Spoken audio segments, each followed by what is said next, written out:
This is how I think of forgiveness. I'm going to give you an example.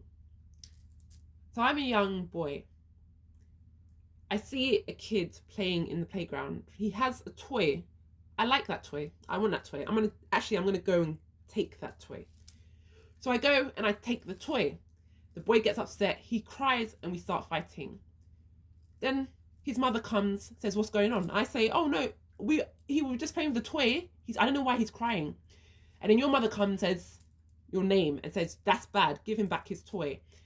And the boy's still crying. She says, "All you have to do is say sorry." And so I say it. I say sorry, and the boy he stops crying, and he goes back to playing his game with his toy.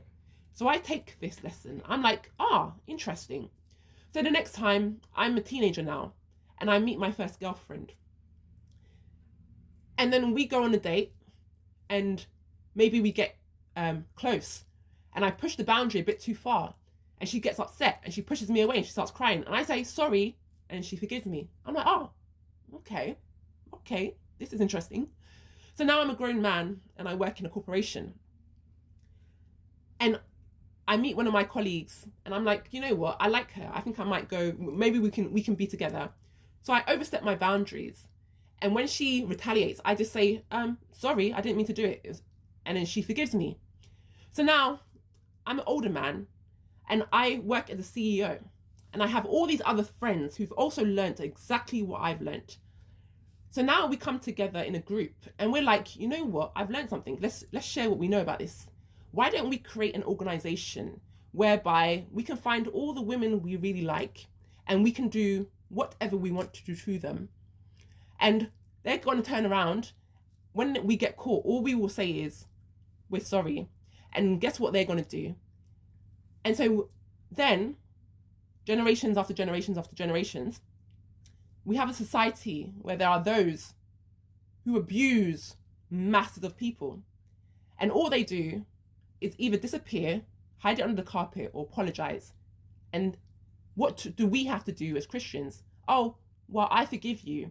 And that's just permission for them to go and do it to somebody else. And so now we have a world full of hurt people who are all traumatized and damaged. And then all we have to do as Christians is say, "Oh, sorry, no, it's okay, we forgive you because I'm the bigger person."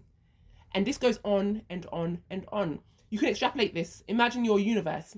I come and destroy your planet. I destroy everything. I make lies, falsities, false systems, illusions, and I attack you and abuse you, but you have to forgive me. And then it gives me permission to go do it somewhere else. Now, imagine you're in a multi-universe. Once I've taken over your planet and destroyed it, what am I going to do after that? And there's other planets. I look around, I look up into the sky, I see, oh my God, this universe is full of thousands and thousands of planets. What have I learnt?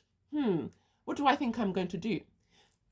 Now, I'm going to give you another brief example. I'm a little boy. I go to the playground. I see a toy that I want. I go and I see the kid playing with it, but I take it anyway.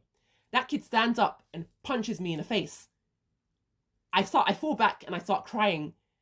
And then my mum comes and I explain the situation. Now, the next time I go to the park, I see a kid with a bike that I want.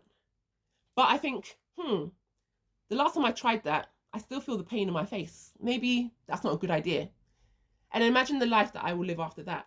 And imagine all the people who will never have to experience anything by my hand again. So that's how I feel about forgiveness. Now, I don't hate any religion, and I have my opinions, but I respect everybody's religion. But if you want to know how I feel about forgiveness, I don't even have to say it. That's what I feel about forgiveness.